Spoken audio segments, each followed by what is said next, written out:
Welcome to the Salmon Runs YouTube. Enjoy the video. In this video, I will show how to make apple pie with crescent rolls.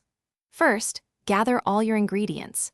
You will need 2 cans of refrigerated crescent rolls, about 4 medium-sized apples, half a cup of granulated sugar, and half a teaspoon of ground cinnamon. Don't forget a 1/4 cup of melted butter. Preheat your oven to 375 degrees Fahrenheit to ensure it's ready for baking. Next, let's prepare the apple filling. Start by peeling, coring, and thinly slicing your 4 apples. Aim for consistent slices, about 1/8 of an inch thick, so they cook evenly.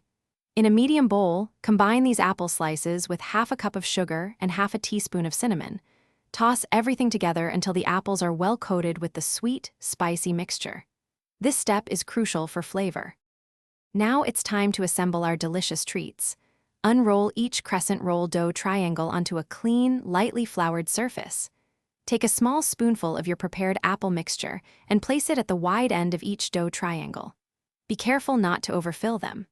Then, starting from the wide end, carefully roll the dough towards the pointed tip, ensuring the apples are completely enclosed.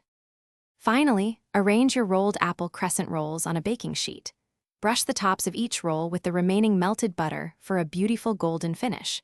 Bake them in your preheated oven for 12 to 15 minutes, or until they are golden brown and the apples inside are tender.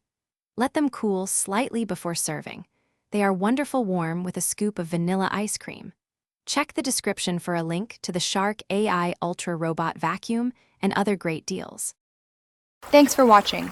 Consider subscribing if we helped you.